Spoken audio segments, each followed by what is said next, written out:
Hello guys, तो nuclei यानी कि न्यूक्लियस आपका जो चैप्टर है क्लास 12 फिजिक्स का, उसको हम देखेंगे इस वीडियो के अंदर। कंप्लीट रिवीजन करेंगे उसका 100% डिटेल में। और मैं आपको बता दूं इससे बाहर क्वेश्चन नहीं आ सकता और इससे जबरदस्त वीडियो आपको पूरी यूट्यूब पे नहीं मिलेगी, मेरा वादा है आपसे, ठीक है। और यहाँ पर आप जेई के लिए, नीट के लिए, सीयूटी के लिए, बोर्ड के लिए, सबके लिए देख सकते हैं। सभी का जो क्लास 12 का सिलेबस होता है वो सेम होता है। और उससे पहले चैनल पर नया है तो वीडियो को लाइक करके फटाफट चैनल को सब्सक्राइब कर दिए। तो दोस्तों चलिए हम शुरू करते हैं अपना चैप्टर, जो कि है न्यूक्लियाई यानी कि दोस्तों न्यूक्लियस, ठीक है। तो देखिए सर, न्यूक्लियाई यानी कि न्यूक्लियस होता क्या है। तो ये सेंट्रल पार्ट होता है किसका, एटम का। एटम के अंदर न्यूक्लियस होता है दोस्तों, ठीक है, वो सेंट्रल पार्ट होता है इसका।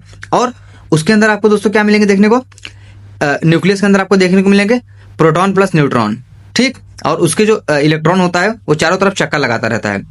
और ये इसका ऑर्डर जो होता है वो 10⁻⁻⁻15 मीटर होता है। आप गलती से खाली 5 मिनट देख लीजिए बस, अगर आपको ना अच्छा लगे तो आप वीडियो छोड़ के जा सकते हैं। जिसमें क्या होता है दोस्तों, न्यूक्लियस पे तो बीच में जो सारा का सारा इंटायर मास 99.9% इंटायर मास यहीं पर होता है न्यूक्लियस में। और जो पॉजिटिव चार्ज होता है एटम का वो भी यहाँ प्रेजेंट होता है, क्योंकि यहाँ पर दोस्तों प्रोटॉन पॉजिटिव चार्ज होता है, ठीक है, न्यूट्रॉन न्यूट्रल। तो प्रोटॉन और न्यूट्रॉन यही प्रेजेंट होता है न्यूक्लियस में, ठीक है सर।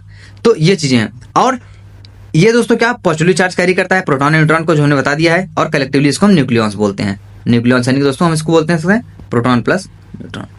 तो इसको हम ऐसा लिख सकते हैं। तो ये चीजें थी सर। अब तो न्यूक्लियस यानी कि न्यूक्लियॉन्स क्या होते हैं, जिसमें दोस्तों क्या मास नंबर ऑफ एलिमेंट, यानी कि जिसको हम ए से रिप्रेजेंट करेंगे, वो क्या है आपका मास नंबर है। वो किसके बराबर होता है, नंबर ऑफ न्यूक्लियॉन्स के बराबर होता है। और नंबर ऑफ प्रोटॉन की बात करें तो नंबर ऑफ प्रोटॉन क्या हो जाएगा सर, तो इसको हम जेड से रिप्रेजेंट करते हैं, जेड से। और ये क्या है अपना एटॉमिक नंबर, ठीक है, एटॉमिक नंबर। और नंबर ऑफ न्यूट्रॉन अगर निकालना चाहे तो आप मास नंबर और एटॉमिक नंबर, या फिर मास नंबर को दोस्तों आप कर सकते हैं एटॉमिक मास भी बोल सकते हैं। तो उससे माइनस कर देंगे तो आपका नंबर ऑफ न्यूट्रॉन निकल के आ जाएगा। और किसी भी रिप्रेजेंट को हम कैसे, मतलब एलिमेंट को कैसे हम रिप्रेजेंट करते हैं, तो एक्स से रिप्रेजेंट करते हैं। एक्स की जगह पर आपका कोई एलिमेंट हो सकता है। और ए जो होता है वो क्या है, मास नंबर हमने देख लिया, या फिर एटॉमिक वेट, या फिर एटॉमिक मास। और एटॉमिक नंबर दोस्तों क्या कर सकते हैं, जेड वाले कहते हैं।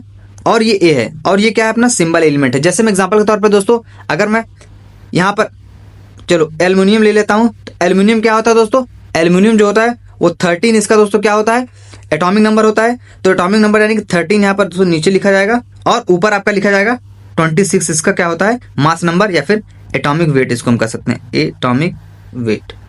तो ये चीजें होती हैं। तो जैसे यहाँ पर कोई आपका एलिमेंट हो गया एल्यूमिनियम, तो ये चीजें हैं। और आगे बढ़ते हैं हम दोस्तों, अब आगे देखते हैं क्या होगा, चलिए देखते हैं। लेकिन आपका दोस्तों एक बात मैं आपको बता दूं कि ये दोस्तों जो होते हैं ये क्या होते हैं, ये आपके फंडामेंटल पार्टिकल्स नहीं होते हैं, ठीक है, नॉट फंडामेंटल पार्टिकल्स। कौन, प्रोटॉन और न्यूट्रॉन। लेकिन अब यूनिट ऑफ एटॉमिक मास, जिसको हम शॉर्ट में एएमयू या फिर यू भी लिखते हैं, तो ये क्या होता है आपका, होता है 1/12 पार्ट किसका, मास ऑफ कार्बन 12 एटम का, यानी किसका आइसोटोप कितना है, 12 है।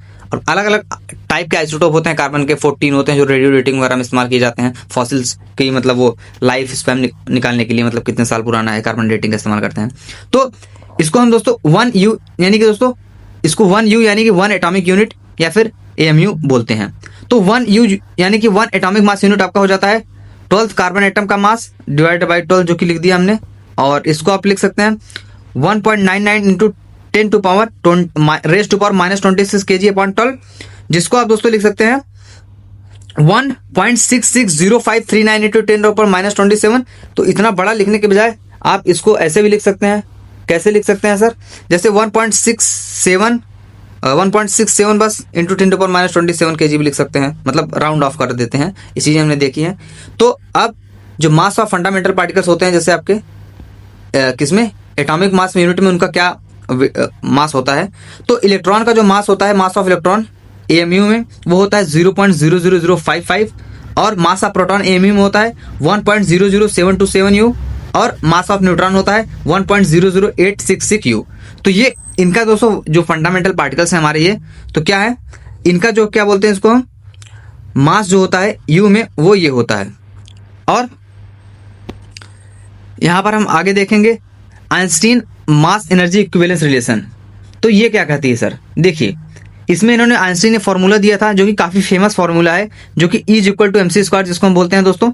और एनर्जी इक्विवेलेंट टू मास होती है। यहाँ पर E दोस्तों क्या है, एनर्जी है, m मास है, c स्पीड ऑफ लाइट है। तो अब क्या होगा सर, स्पीड ऑफ लाइट की वैल्यू तो आप लोग बचपन से ही देखते हुए आ रहे होंगे दोस्तों, वैक्यूम में इतनी होती है इसकी लाइट। आइंस्टाइन की काफी फेमस फोटो है ये। तो रिलेशन बिटवीन एएमयू एंड यहाँ पर एमईवी, ठीक है।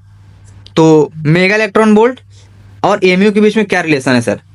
तो देखो दोस्तों, मास यानी कि लेट मास को हम 1 एमयू ले लेते हैं, तो 1 एमयू की वैल्यू इतनी होती है जो हमने अभी यहाँ पर देख लिया है। तो 1 एमयू की वैल्यू इतनी होती है, और एनर्जी क्या हो जाता है, मास इंटू मतलब mc स्क्वायर, मास इंटू सी का स्क्वायर। तो मास की जगह पर हम ये वाली वैल्यू रख देते हैं, ठीक है सर, रख दिया। और c यानी कि स्पीड ऑफ लाइट का दोस्तों 3 × 10⁸ का होल स्क्वायर कर देंगे हम, जो कि आपका दोस्तों यहाँ पर है c स्क्वायर। तो ये जो निकल के आता है दोस्तों, ये निकल के आती है एनर्जी की वैल्यू 14.94485 इंटू 10⁻11 जूल एनर्जी है। तो एनर्जी ऑब्वियसली सभी एनर्जीज की यूनिट जो होती है वो जूल होती है। और लेकिन आपको पता है कि 1 इलेक्ट्रॉन वोल्ट की यूनिट मतलब जो वैल्यू होती है 1.6 इंटू 10⁻19 जूल होती है, ठीक। तो क्या हो जाएगा, देयरफॉर एनर्जी की जो वैल्यू हो जाएगी वो हम इससे 1 इलेक्ट्रॉन वोल्ट से डिवाइड कर देंगे, तो ये आपका निकल के आ जाता है दोस्तों टोटल। ये काफी फेमस है दोस्तों, इसको हम बहुत जगह यूज में लेंगे इस चीज में, जो कि काफी फेमस वैल्यू है ये 931, यानी कि 931.5 इंटू 10⁶ इलेक्ट्रॉन वोल्ट निकल के आ जाता है। जहां पर क्या होगा दोस्तों, ये अप्रोक्सीमेटली 931 मेगा इलेक्ट्रॉन वोल्ट के बराबर होती है। तो 1 एमयू दोस्तों हम मेगा इलेक्ट्रॉन रिलेशन अगर हम देखें तो 931 मेगा इलेक्ट्रॉन वोल्ट हम 1 एमयू को बोल सकते हैं, ठीक है। कहीं अगर आपको कंफ्यूजन लिखा हो जाए कि 1 एमयू मेगा इलेक्ट्रॉन वोल्ट में कितना होता है, तो 1 एमयू जो होता है वो मेगा इलेक्ट्रॉन वोल्ट में आपका 931 यानी कि 931 मेगा इलेक्ट्रॉन वोल्ट होता है। क्या बात है सर, बिल्कुल डिटेल में करा रहा हूँ 100%। इससे जबरदस्त वीडियो आपको पूरी यूट्यूब नहीं मिलेगी। और न्यूक्लियर क्लासिफिकेशन और एटॉमिक मास हम थोड़ा सा देख लेते हैं क्या होता है सर। देखिए, जैसे कि कोई एटम है तो क्या होगा, सेम एटॉमिक नंबर है, यानी कि जेड उसका सेम है, ठीक है, सेम जेड है। और ए यानी कि दोस्तों क्या है, ए डिफरेंट है। ए क्या होता है, जेड क्या होता है, ये मैंने आपको पहले बता दिया था। देखिए, ए आपका क्या है, मास नंबर या फिर एटॉमिक वेट या फिर एटॉमिक मास, एटॉमिक वेट या फिर मास नंबर, तीनों बोल सकते हो आप उसको। और जेड आपका एटॉमिक नंबर है। तो ये क्या होता है सर, देखिए एटॉमिक यहां पर दोस्तों क्या है, जेड जो है वो आपका सेम रहेगा और ए डिफरेंट रहेगा, ठीक है। यानी कि एटॉमिक मास दोस्तों क्या है, डिफरेंट रहेगा, लेकिन एटॉमिक नंबर सेम रहेगा, उसको हम बोलते हैं आइसोटोप। जैसे कार्बन का दोस्तों क्या होता है, एटॉमिक नंबर 6 है, इसका भी 6 ही रहेगा। लेकिन यहाँ पर आप देख रहे हैं दोस्तों, एटॉमिक मास दोस्तों यहाँ पर 12 से 14 हो गया, तो एटॉमिक मास डिफरेंट हो गया, लेकिन कार्बन दोस्तों मतलब जो एटॉमिक नंबर है वो सेम रहा। आइसोबार में क्या होता है, एटॉमिक नंबर डिफरेंट हो जाता है, लेकिन ये अपना मास नंबर सेम रहता है। जैसे नाइट्रोजन का दोस्तों यहाँ पर क्या है, आइसोबार 14 है और कार्बन का 14 है। तो यहाँ पर नाइट्रोजन का जो दोस्तों हम अगर देखते हैं कि कार्बन का तो 6 होता है, हाँ सर, कौन, एटॉमिक नंबर, तो एटॉमिक नंबर 6 है कार्बन का। और नाइट्रोजन का दोस्तों क्या होता है, एटॉमिक नंबर 7 होता है, तो 7 है।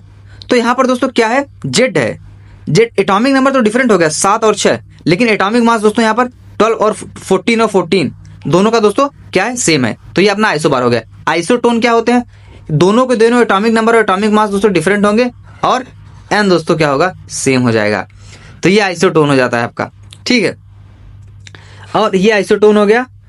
और हम अब बात करें एवरेज वेट की, वेटेड एवरेज की ऊपर निकालना चाहें, देखो measurement of atomic mass, mass spectrometer जो कुछ ऐसा दिखता है आपको, देखो जिंदा डायग्राम देखने को मिल रहा है दोस्तों, विजुलाइज करिए आप इसको, कभी जिंदगी में नहीं भूलेंगे। इस लेक्चर के बाद आपको दोस्तों न्यूक्लियाई दोस्तों एकदम लेटेस्ट सिलेबस के अकॉर्डिंग चल रहा हूँ। वीडियो को लाइक करके फटाफट चैनल को सब्सक्राइब कर दो, बहुत ज्यादा मेहनत लगी है वीडियो बनाने में। तो अगर किसी एलिमेंट में, इन एलिमेंट फाउंड इन नेचर, जो नेचर में पाया जाता है, उसका जो आइसोटॉप प्रेजेंट है, किसकी वजह से, due to which the atomic mass of the element is the weighted average of this isotope. जैसे एटॉमिक मास अगर हम निकालना चाहें वेटेड एवरेज का, तो यहाँ पर क्या हो जाएगा सर, A1 परसेंटेज, या फिर आप इसको ऐसे लिख सकते थे, X1 का परसेंटेज, X2 का परसेंटेज, यानी कि X1 का परसेंटेज, X2 का परसेंटेज, कुछ मतलब परसेंटेज हो सकता है किसी का, तो प्लस मतलब अगर फिर A3 X3 मतलब ऐसे सो ऑन, और भी हो सकता है, बहुत सारी चीजें हो सकती हैं, बहुत सारी चीजें नहीं, मतलब जितना दिया रहेगा नंबर उतना हो सकता है, अपॉन 100 कर देंगे। ए यहाँ पर क्या है दोस्तों, मास है, और ये अपना ये परसेंटेज है, किसका, परसेंटेज अबेंडेंस है, एम परसेंटेज जो है अपना परसेंटेज अबेंडेंस है, और ए क्या है अपना मास है, एटॉमिक मास। तो ये चीजें थी, ठीक है सर। तो अब हम देखेंगे दोस्तों, आगे बढ़ते हैं साइज ऑफ न्यूक्लियस, न्यूक्लियस का क्या साइज होता है सर? तो देखो न्यूक्लियस जनरली क्या होता है, स्फेरिकल शेप में होता है, और स्फेयर का जो हमने देखा था जो फॉर्मूला होता है, वॉल्यूम ऑफ स्फेयर होता है 4/3 पाई आर क्यूब, ठीक, और जिसका वॉल्यूम होता है प्रोपोर्शनल होता है किसके, मास नंबर के। तो यहाँ पर दोस्तों क्या हो जाएगा, वॉल्यूम डायरेक्टली प्रोपोर्शनल है दोस्तों किसके, मास नंबर के।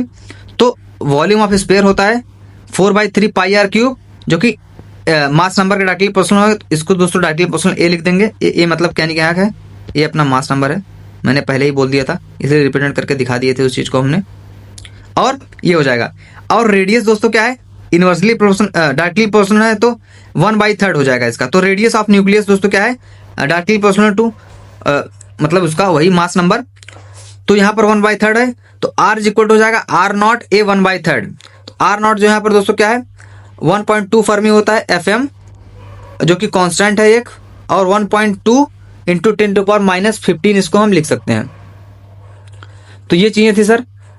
और अगर क्वेश्चन के तौर पे यहाँ पर देखें, अगर रेडियस मान लो अल्यूमिनियम दिया गया है 27 इसका एटॉमिक मास, एग्जांपल के तौर पे, एग्जांपल है, क्वेश्चन है, तो इसका न्यूक्लियस दिया गया है 3.6 फर्मी, तो यहाँ पर इसका रेडियस क्या होगा 64 कार्बन मॉलिक्यूल का क्या होगा। तो रेडियस ऑफ यहाँ पर कार्बन, और रेडियस ऑफ कार्बन हम देख रहे हैं दोस्तों यहाँ पर, तो सॉरी कार्बन नहीं भाई, कॉपर, सॉरी कॉपर। तो रेडियस ऑफ कॉपर और रेडियस ऑफ एल्यूमिनियम, तो क्या कर देंगे हम दोस्तों, रेडियस आपको पता है क्या होता है, A 1/3, तो दोनों का रेडियस अपॉन 1/3 कर देंगे। तो 64 दिया गया है यहाँ पर, इसका A जो है मतलब atomic mass number, atomic mass या फिर एटॉमिक वेट जो दिया गया है, और इसका दिया गया 27। क्वेश्चन के हिसाब से हम चल रहे हैं, तो इसके 1/3 कर देंगे, तो इसका आ जाएगा 1/3, इसको 4 जा 4 इंटू 4 का क्यूब 64 आता है, और 27 आता है दोस्तों 3 का क्यूब, तो ये आ जाएगा 4/3। और तो हमको दोस्तों किसका निकालना है रेडियस, कॉपर का। तो हम यहाँ पर दिया गया था न्यूक्लियॉन दोस्तों R0 जो है, R0 दिया गया है मतलब फर्मी में 3.6 दिया है क्वेश्चन में, तो हम फॉर्मूला देखो यही लिख रहे हैं, R is equal to R0 into A⁻1/3। तो ये जो अपना निकल के आया है वो आया है 4/3, और R0 दिया गया था, और हमको ये निकालना था कॉपर का। तो हम इसमें दोस्तों क्या कर देंगे, मल्टीप्लाई कर देंगे, ये कट जाएगा 12 तो 1.2, तो 1.2 इंटू 4 आ जाएगा 4.8 फर्मी। तो आपका दोस्तों ये निकल गया। ऐसे क्वेश्चन पूछ सकते हैं, मतलब पूछ सकते हैं नहीं है। डेंसिटी हमने क्या देखा, साइज देखा, अब डेंसिटी की बात करते हैं सर। तो वॉल्यूम हमने देखा क्या होता है स्फीयर का 4/3 पाई आर क्यूब, जिसको हम दोस्तों यहाँ पर रेडियस की जगह पर ये रख देंगे R0 A⁻1/3, 3 यहाँ पर क्या हो जाएगा, तो इसको दोस्तों क्या कर सकते, लिख सकते हैं हम 4/3 पाई R0 क्यूब का A लिख सकते हैं, क्या हो गया, वॉल्यूम ऑफ न्यूक्लियस हो गया। तो मास डेंसिटी की बात करें सर, तो डेंसिटी होता है मास अपॉन वॉल्यूम। तो मास कितना है, m है, और यहाँ पर क्या है, डेंसिटी हम निकाल रहे हैं, तो वॉल्यूम आपका ये वाली वैल्यू यहाँ पर रख देंगे। और तो ये काटा पीटा गया है, यहाँ पर गलत काट दिया गया है शायद, नहीं गलत तो नहीं काटा है, मतलब गलत काट दिया गया है भाई, गलत ऐसे काटा गया है कि ए से कटेगा ना कि इससे कटेगा, ठीक है। तो यहाँ पर क्या हो जाएगा, ए से ए कट गया, तो आपका बचता है कितना, 3 ऊपर चला जाएगा, तो हो जाएगा 3m और 4 पाई R0 क्यूब बचा है नीचे। तो ये हो जाएगा अपना टोटल आ जाएगा 3m 4 पाई R0 क्यूब आ जाएगा, जो कि डेंसिटी हो जाती है इसके, अगर हम निकालना चाहें तो 2.29 इंटू 10⁻17 किलोग्राम पर मीटर क्यूब। तो ये आ जाती है डेंसिटी किसकी, न्यूक्लियस की। तो न्यूक्लियस डेंसिटी काफ़ी इंपॉर्टेंट है, इसको लिख सकते हैं आप। और ये हो गया।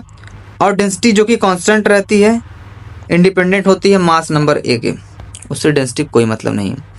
Mass defect and nuclear binding energy क्या होती है सर, देखो मास डिफेक्ट क्या होता है, मास में डिफेक्ट कमी। So real mass of the nucleus m जो होता है वो हमेशा क्या होता है, लेस होता है किससे, टोटल मास से, किसके, न्यूक्लियस जो प्रेजेंट होगा किसमें, एटम में। सो इन रिडक्शन इन मास, तो मास में अगर कमी देखने को मिलेगी उसी को बोलते हैं मास डिफेक्ट। मास में कमी आ गई, डिफेक्ट आ गया है, तुम में कोई डिफेक्ट है, तुम में कोई कमी हो गई। तो जो कि डेल्टा एम है दोस्तों, यहाँ पर इसको हम डिनोट करते हैं मास डिफेक्ट को डेल्टा एम से डिनोट करते हैं।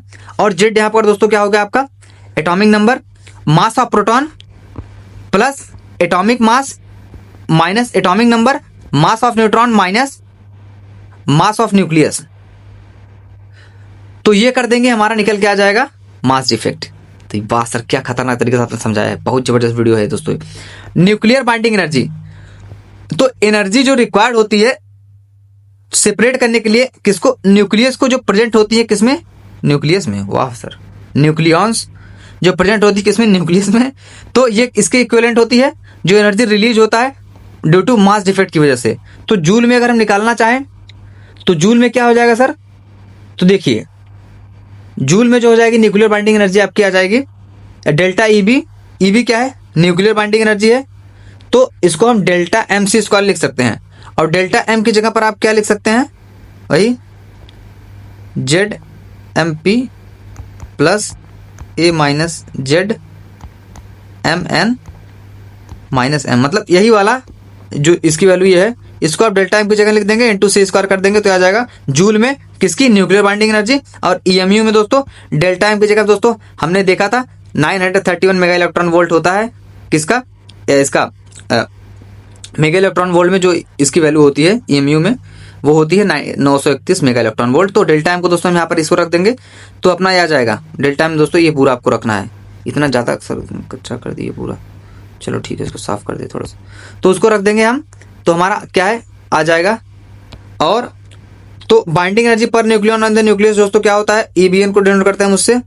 और जो एनर्जी रिक्वायर्ड होती है रिमूव करने के लिए एक न्यूक्लियन को, चाहे वो न्यूट्रॉन हो या फिर प्रोटॉन हो, कहाँ से, न्यूक्लियस से, तो binding energy upon mass number कर देंगे, हमारा आ जाएगा मेगा इलेक्ट्रॉन वोल्ट पर न्यूक्लियन। तो binding energy upon mass number कर देंगे तो ये हमारा निकल के आ जाएगा बाइंडिंग एनर्जी पर न्यूक्लियन। और न्यूक्लियर बाइंडिंग दोस्तों क्या है, डेल्टा ई भी यहाँ पर दोस्तों दिखाया गया है, और मास डिफेक्ट डेल्टा एम है आपका, और मास डिक्रीज मास इंक्रीज, क्या जबरदस्त इल्यूस्ट्रेशन है सर। एनर्जी बाइंडिंग कर्व दिखाया गया है दोस्तों यहाँ पर, और एनर्जी बाइंडिंग कर्व क्या दिखाता है हमको, तो energy binding per nucleon mega electron volt में दिया गया है और मास नंबर दिया गया है। तो मास नंबर यहाँ पर 0 से लेकर 250 तक दिया गया है, और एनर्जी बाइंडिंग पर न्यूक्लियन 0 से लेकर के 10 तक दिया गया है। तो यहाँ पर देखिए धीरे धीरे बढ़ रहा है, जैसे आप देख पा रहे होंगे कि जो 50 से लेकर 80 तक अगर मैं मानूं एटॉमिक मास जो है ए इज इक्वल टू 50, मतलब 50 यहाँ से लेकर के 50 के बाद 56 भी आता है, तो 50 ये 100 हो गया, तो इसके बीच में कुछ यहाँ पर आएगा, तो 50 से लेकर मतलब दोस्तों 80 तक 80 तक क्या है दोस्तों, आप देख रहे हो सबसे हाई है इस ग्राफ में पूरा। तो यहाँ पर क्या है कि मैक्सिमम वैल्यू है दोस्तों, जो कि 8 है, तो 8 से थोड़ा ऊपर है, तो ये 8.5 या फिर 8.8 कह सकते हो इसको आप, तो जो मेगा इलेक्ट्रॉन में। लेकिन जो यहाँ पर आयरन होता है इसकी सबसे ज़्यादा स्टेबल होती है न्यूक्लियाई दोस्तों, ठीक है, इसको न्यूक्लियस सबसे ज़्यादा स्टेबल बनाता है। और फिर अगर आप देखो दोस्तों 0 से लेकर के 50 के बीच में, यानी कि अब 20 तक चलो मान लो, यहाँ 50 आ रहा है, यहाँ 50 आ रहा है, तो यहाँ 40 आएगा, तो यहाँ 30 आएगा, यहाँ 20 आएगा, तो मान लो यहाँ 20 तक अगर मैं देखता हूँ इसको ऐसे, तो 20 तक क्या हो रहा है कि आप देखिए क्या आ रहा है आपका, एक तो 0 से 20 तक हमको देखना है, तो 0 से लेकर 20 तक, तो यहाँ पर 20 आ रहा है मान लो, तो आपका आ रहा है हीलियम आ रहा है, कार्बन आ रहा है और ऑक्सीजन आ रहा है, जिसका दोस्तों क्या है 4, 12, 6 यहाँ पर क्या है एटॉमिक मास दिया गया है। और सर ये इंडिकेट कर रहा है कि इसमें देखो स्पेसिफिक कॉन्फ़िगरेशन देखने को मिल रही, एक्सेप्शनली कभी स्टेबल टू कंपेयर टू उसके नेबर्स इलेक्ट्रॉन के कंपेयर में काफी स्टेबल है। और हैवी न्यूक्लियाई जिसका दोस्तों क्या हो जाए, एटॉमिक मास दोस्तों क्या है 170 से ज्यादा है, तो ये 150 हो गया और ये 200 हो गया, तो ये 150, 160, 170, तो मान लो यहाँ पर दोस्तों 180, 190, 200, तो 170 मान लो यहाँ पर आपका आता है 60, तो 170 मान लो यहाँ पर आपका आ गया है। तो 170 दोस्तों मतलब जिसका 170 से ज्यादा है, तो 170 से ज्यादा किसका है, एग्जाम्पल के तौर पे हम यूरेनियम का ले लेते हैं। यूरेनियम का कितना होता है दोस्तों 238 होता है, एटॉमिक मास जो होता है 238 होता है, रेडियो एक्टिव एलिमेंट होता है आपका, न्यूक्लियर रिएक्टर में यूज में लिया जाता है। और यहाँ पर दोस्तों क्या है रावत भाटा साइड आपका न्यूक्लियर पावर प्लांट है यहाँ बगल में ही मेरे, तो यहाँ पर क्या है कि has EBN of about 7.6 mega electron volt, जो कि डिक्रीज होगा दोस्तों, इंक्रीज होने की वजह से देखिए यहाँ पर दोस्तों इंक्रीज हो रहा है, डिक्रीज हो रहा है इधर एज कम्पेयर टू इसके मुकाबले काफी स्टेबल है यहाँ पर। तो क्योंकि यहाँ पर क्या हो जाएगा आपको इलेक्ट्रोस्टैटिक रिपल्सन देखने को मिलेगा, और अभी ये सारी चीज जो मैं आपको बताया हूँ अभी डिटेल में थोड़ा सा बताता हूँ, कुछ लोग भाग गए होंगे, भागने दो। देखो अब यहाँ पर दोस्तों क्या होगा, ईबीएन जो कि है बाइंडिंग एनर्जी पर न्यूक्लियन डायरेक्टली प्रोपोर्शनल होती है न्यूक्लियस की स्टेबिलिटी के अकॉर्डिंग। और मैं वही जो बता रहा था, यानी कि जो एटॉमिक मास 30 से ज्यादा होगा उनकी बाइंडिंग एनर्जी पर न्यूक्लियन जो होगा मास नंबर के साथ में दोस्तों क्या होगा, इंक्रीज करेगा, increase with mass number. These light nuclei come together करें, मतलब एक साथ आके दोस्तों एक न्यूक्लियर फ्यूजन रिएक्शन फॉर्म करेंगे। और जिसका दोस्तों मतलब वही 1 से 30, मान लो आप 1 से लेकर 30 के मतलब 0 से लेकर 30, यानी कि दोस्तों क्या होगा, वही अपना आ जाएंगे दोस्तों, ये सब आ जाते हैं बार, हीलियम, कार्बन, ऑक्सीजन। और 30 से ज्यादा 170 से कम, तो 30 से ज्यादा 170 से कम दोस्तों ऑलमोस्ट कांस्टेंट रहेंगे। देयरफॉर इस एलिमेंट दोस्तों इनका जो न्यूक्लियाई होती है बहुत ज्यादा स्टेबल होती है, जैसे आपका आयरन हो गया जो मैंने आपको बताया था, काफी ज्यादा स्टेबल होता है इसका। तो ये वाला जो ग्राफ है, सिर्फ यहाँ पर ग्राफ दिया है, इसकी पीक डिटेलिंग की गई है यहाँ पर आदित्य धर के द्वारा नहीं, मतलब अभिषेक सिंह के द्वारा यहाँ पर डिटेलिंग की गई है, पीक डिटेलिंग इधर की गई है उस ग्राफ की। तो यहाँ पर क्या होगा, मोस्ट स्टेबल हो जाएगा और electron binding energy 8.75 mega electron volt हो जाएगी इसकी, क्योंकि यहाँ पर दोस्तों क्या था कि 8 से थोड़ा ऊपर था, तो 8.75 या फिर 8.8 उसको भी लिख सकते हैं, राउंडिंग ऑफ कर देंगे तो ये आ जाएगा दोस्तों। यहाँ पर हाईएस्ट इसकी होती है और ये बहुत ज़्यादा स्टेबल होता है। तो अगर 170 ज़्यादा है तो यहाँ पर स्टार्ट करेंगे डिक्रीज करना शुरू कर दिया है। तो हैवी एलिमेंट जैसे आपका यूरेनियम होगा स्प्लिट करेगा दोस्तों nuclei of intermediate mass number of by collision से स्लो मूविंग इलेक्ट्रॉन्स के साथ में, और न्यूक्लियर फ्यूजन को स्टार्ट कर देगा, न्यूक्लियर फ्यूजन यहाँ से स्टार्ट हो जाएगा। तो ये चीजें वही ग्राफ को दोस्तों यहाँ पर दोस्तों इलस्ट्रेशन तरीके से समझाया गया है। और ये एनसीईआरटी का आपका जिंदा डायग्राम है दोस्तों, एनसीईआरटी लिखा भी है। न्यूक्लियर फोर्स क्या होता है सर, बहुत शानदार जबरदस्त तरीके से आप पढ़ा रहे हैं सर। न्यूक्लियर फोर्स क्या होता है भैया, जो force by which proton and neutron remain bound together, एक ऐसी फोर्स जिससे क्या हो दोस्तों, न्यूट्रॉन और प्रोटॉन एक साथ जुड़े हुए हैं, बाउंड हैं दोस्तों, बाउंडेड हैं। तो इन द न्यूक्लियस में उसको हम क्या बोलते हैं, न्यूक्लियर फोर्स को, उसको हम न्यूक्लियर फोर्स बोलते हैं। जैसे पोटेंशियल एनर्जी वर्सेस डिस्टेंस अगर देखा जाए तो इसमें दोस्तों क्या हो जाता है, यहाँ पर पोटेंशियल एनर्जी जो को मेगा इलेक्ट्रॉन वोल्ट में लिया गया है, और यहाँ पर डिस्टेंस में दोस्तों क्या है, रेडियस में लिया गया है, और फर्मी जो होता है। तो आप देख पा रहे होंगे यहाँ पर जो कि काफी जबरदस्त तरीके से समझाया गया है, थ्योरी भी लिखी गई है उसकी बगल में। क्या है सर, ये बहुत ज्यादा डिटेल लेक्चर हो रहा है आपका, और लेटेस्ट सिलेबस के अकॉर्डिंग चल रहा हूँ। इसमें दोस्तों अल्फा बीटा डीके डिटेल में नहीं है, पर हल्का सा थोड़ा जानेंगे हम उसके बारे में, और थर्मल पावर प्लांट सब नहीं है, और भी चीजें नहीं है। नई एनसीईआरटी मैंने पूरी तरीके से उसकी पीक डिटेलिंग की है। तो इसमें तो यहां से लेकर देखिए अब यहां तक जो है, पहला अगर पॉइंट मानो तो दूसरा में देखो क्या है, ये इंडिपेंडेंट है किसका, चार्ज का, इंडिपेंडेंट ऑफ चार्ज। मतलब क्या है कि जो ये इक्वली एक्ट करेगा किसके बीच में, प्रोटॉन और प्रोटॉन के बीच में, न्यूट्रॉन और न्यूट्रॉन के बीच में, एंड प्रोटॉन न्यूट्रॉन के बीच में। तो यहां से यहां तक जो मेगा इलेक्ट्रॉन बीच में दोस्तों वैल्यू लगेगी। लेकिन दोस्तों ये क्या होगा, स्ट्रॉन्गेस्ट फोर्स होती है नेचर में। अगर मैं फोर्स की बात करूं तो फोर्स में दोस्तों क्या होता है कि देखो फोर्स, अगर मैं फोर्स बोलूं तो दोस्तों क्या होता है, न्यूक्लियर फोर्स क्या होता है, स्ट्रॉन्गेस्ट फोर्स होती है, ठीक है, और नॉन सेंट्रल होती है। स्ट्रॉन्गेस्ट फोर्स होती है नेचर में न्यूक्लियर फोर्स। तो हम ये न्यूक्लियर फोर्स के बारे में देख रहे हैं। तीसरे की बात करें तो ये शॉर्ट रेंज फोर्स होती हैं, लेकिन ये डिक्रीज करती हैं रैपिडली टू 0 से लेकर के फ्यू फर्मी तक, और रिपल्सिव हो जाती हैं। यहाँ पर देखिए दोस्तों रिपल्सिव देखने को मिल रहा है आपको, कहाँ पर सर, जैसे डिक्रीज की है तो in nature at the distance less than 0.8 Fermi से कम होगा। अगर डिस्टेंस सब 0.8 फर्मी से कम, यानी 1 है तो 0.1 फर्मी से कम होगा, 8 फर्मी से कम होगा तब। सो इस फोर्स मतलब सैचुरेशन यहाँ पर देखने को मिल रहा है, और इसके पास कोई मैथमेटिकल फार्मूला नहीं होता है, it has no mathematical formula. तो इसके पास कोई मैथमेटिकल फार्मूला नहीं होता है, और शॉर्ट रेंज होती हैं तो इसकी वैल्यू अगर दी गई है कि नहीं दी गई तो मैं बता दूं आपको। तो शॉर्ट रेंज होती है सर, तो ये इनकी रेंज जो होती है वो 10⁻⁻15 मीटर होती है, ठीक है सर।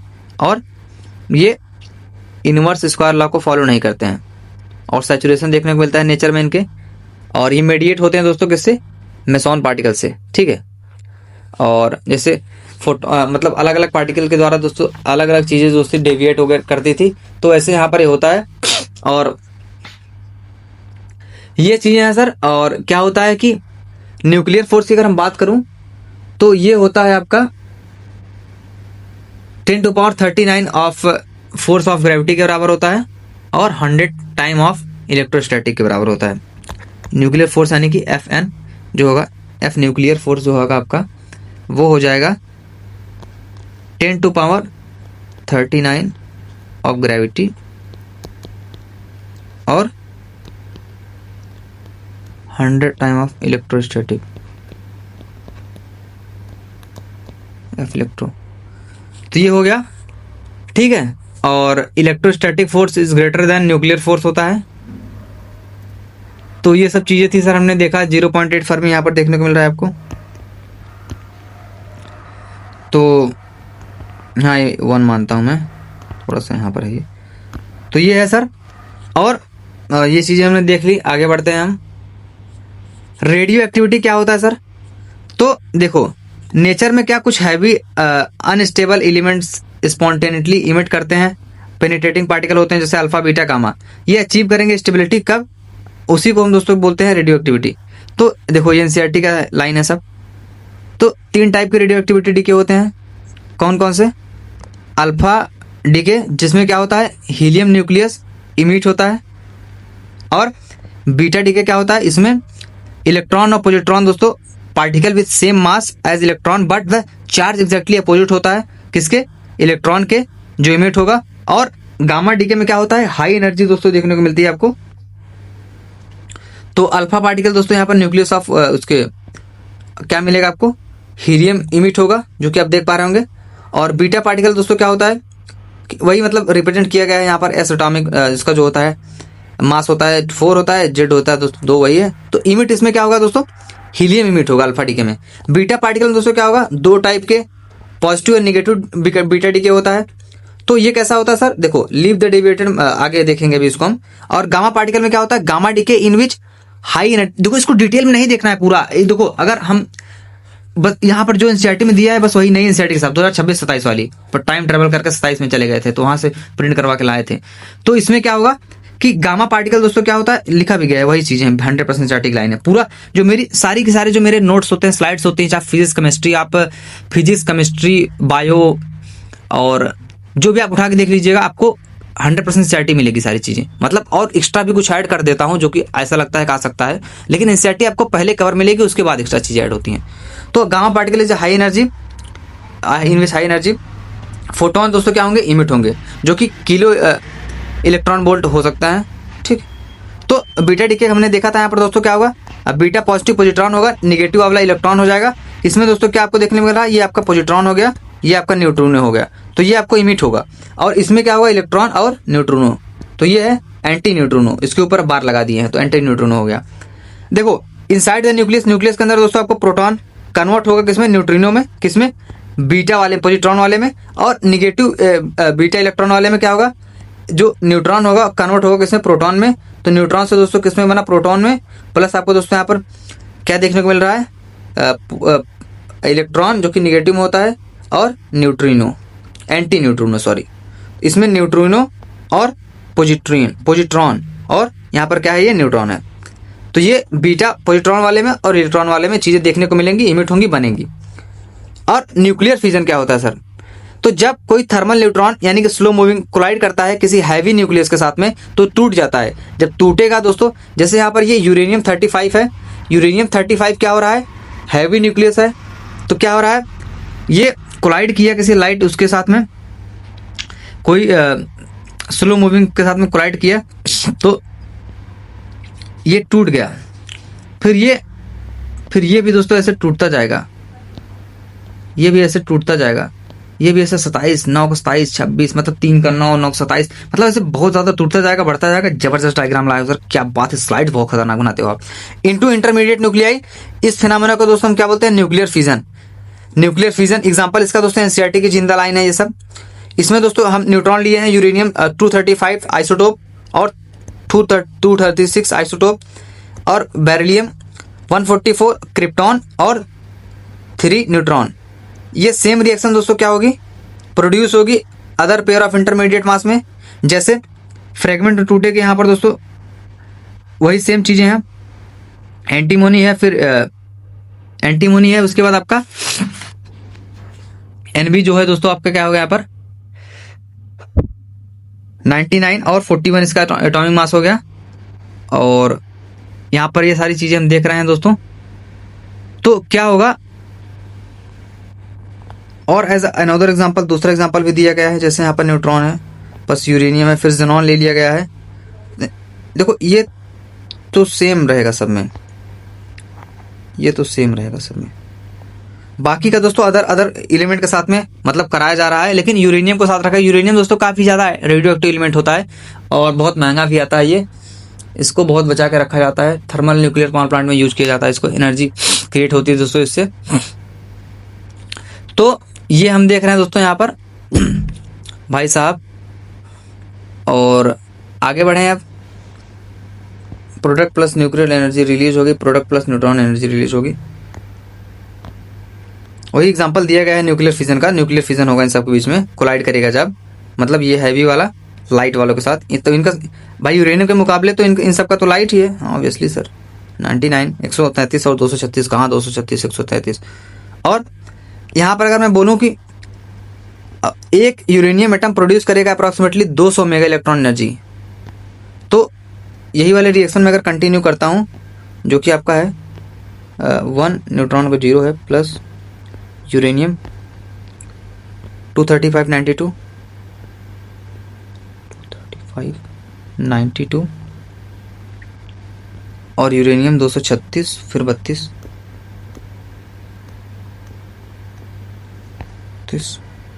92 92 फिर क्या होगा, बैरियम लिया हमने, बैरियम लिया 144 56 144 56 प्लस क्रिप्टॉन कितना है 89 36 प्लस 3 न्यूट्रॉन 89 36 प्लस 3 न्यूट्रॉन। सही, सॉरी 1 होगा यहाँ पर।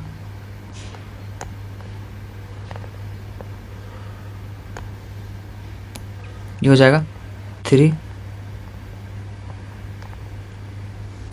तो यहाँ पर ईबीएन जो है बाइंडिंग एनर्जी पर न्यूक्लियन ऑफ रिएक्टेंट हो जाएगी 7.6 मेगा इलेक्ट्रॉन वोल्ट, जो कि आपका रिएक्टेंट का है। तो रिएक्टेंट क्या है यहाँ पर, मतलब रिएक्टेंट अगर मैं देखूं तो रिएक्टेंट यहाँ पर आपका क्या है सर, तो रिएक्टेंट आपका मोस्टली अगर यहाँ पर ये एक स्टेप वही वाला रिएक्शन लिया है यहाँ पर हमने, पर एक स्टेप यहाँ पर दोस्तों ये नहीं रहेगा, क्योंकि एक ही से काम हो जाएगा। यहाँ पर हमको यहाँ पर फिजन करवाना है ना, तो न्यूक्लियर फिजन ही तो हो रहा है, तो ये प्रोडक्ट इसका ही बनेगा।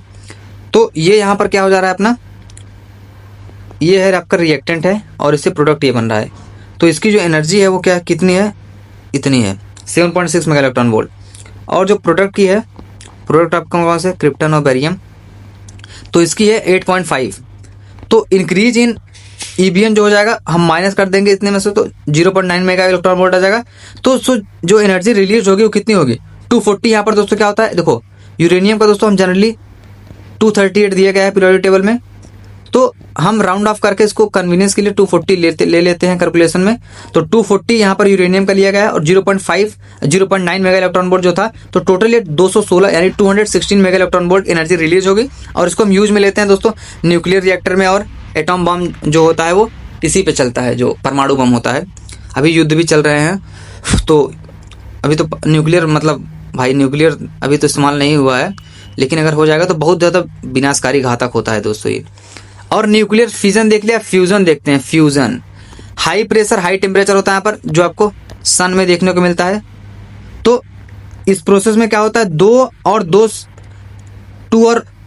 या दो से लाइट न्यूक्लियाई, उसमें हैवी न्यूक्लियाई टकराता है, इसमें लाइट न्यूक्लियाई फ्यूज करेंगे एक साथ में हाई प्रेशर और हाई टेम्परेचर पे, तो एक हैवी न्यूक्लियस फॉर्म होगा। जैसे सन के अंदर ये दोस्तों आपको न्यूक्लियर फिजन देखने को मिलता है, अभी हो रहा मतलब हमेशा होता रहता है। और इसका कोर टेम्परेचर दोस्तों न जाने कितना करोड़ डिग्री, 1 करोड़ के अप्रॉक्स होता है। और सरफेस टेम्परेचर दोस्तों 5 से 6000 डिग्री सेल्सियस होता है सरफेस का टेम्परेचर, सतह का, बाहर का। और ये भी इसका एग्जांपल है एनसीईआरटी का दिया गया था, दो प्रोटॉन मिलकर दोस्तों ड्यूटेरियम बनाएंगे प्लस ये अपना ई प्लस जो होता है वो आपका पॉजिट्रॉन होता है, पर ये न्यूट्रिनो, और 0.4 मेगा इलेक्ट्रॉन वोल्ट की एनर्जी रिलीज होगी। और दो यहाँ पर दोस्तों ड्यूटेरियम मिलके दोस्तों 3 हीलियम मतलब का 2 मतलब वो बनाएंगे प्लस न्यूट्रॉन और 3.0 एनर्जी रिलीज होगी। और फिर यहाँ पर दोस्तों क्या वही मिलके इतना बनाएंगे 4.03। तो एनसीईआरटी का था, इसी में था एग्जाम्पल में, हमने देख लिया। और ये क्यों होता है सर? देखो इसकी वजह से क्या होगा, due to which more energy release होगी और न्यूक्लियर फिजन होगा, न्यूक्लियर फिजन होगा।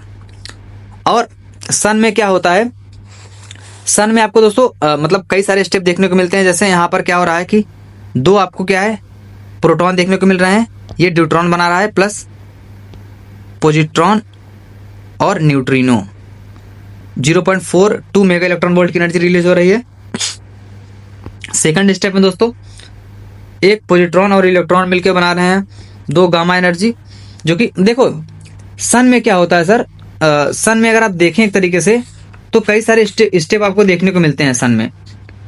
तो ऐसा इसलिए होता है सर क्योंकि ये फिजन जो हो रहा है अपना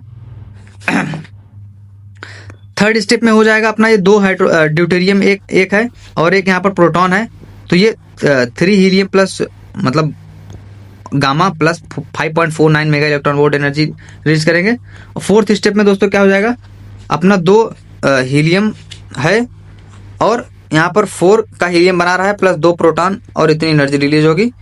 तो हम क्या करेंगे, ये रिएक्शन दोस्तों 2 बार होते हैं, मतलब 2 बार होंगे। फोर्थ तक पहुंचने के लिए इन रिएक्शन को 2 बार करवाना होगा तो हम ये पाएंगे। और फोर्थ रिएक्शन होने के लिए इन तीनों रिएक्शन का होना जरूरी है, नहीं तो ये यहाँ तक नहीं पहुंच पाएंगे। ठीक है, जैसे अगर आप मेडिकल कॉलेज में पहुंचना चाहते हैं या फिर आईआईटी या एनआईटी पहुंचना चाहते हैं, फिर किसी भी कॉलेज में पहुंचना चाहते हैं, तो आप नीट के जरिए ही होकर जाएंगे तभी पहुंच पाएंगे। तो फोर्थ रिएक्शन तक पहुंचने के लिए इन तीनों रिएक्शन का होना बहुत ज़रूरी है। तो ये हो जाता है दोस्तों आपका कितना, पहले वाले को हम 2 से मल्टीप्लाई करेंगे, दूसरे वाले को भी 2 से, क्यों ट्वाइस 2 बार करवा रहे हैं तो इसका फिर 3 कर देंगे। 4 वाला तो हमको मतलब मिलना ही है तो उसको कुछ नहीं करेंगे। तो ये निकल के आ जाता है अपना 4 ड्यूट्रॉन प्लस 2 इलेक्ट्रॉन और 4 हीलियम, 2 यहाँ पर बोलते हैं उसको positron plus 6 gamma plus 26.7 mega electron volt की एनर्जी रिलीज होगी। तो ये प्रोसेस दोस्तों, मतलब ये प्रोसेस नहीं, क्या बोलते हैं, ये सन में होता है, ऐसा फ्यूजन देखने को मिलता है आपको। और हीलियम मतलब उसमें डिप्लीट होने लगता है सन में, और जो अपना सन है एक बहुत बड़ा स्टार है और मतलब तारा ही एक प्रकार से, जलता हुआ तारा आप कह सकते हैं उसको। तो लगभग 5 बिलियन पुराना है, सब एनसीईआरटी की लाइन्स में बोल रहा हूँ, रेड जाइंट इसको बोलते हैं। तो ये सब चीज़ें थी सर दोस्तों, और ये चीज़ें हमने देख ली, कंप्लीट चैप्टर आपका हो गया है। Thank you for watching this video, thank you so much guys.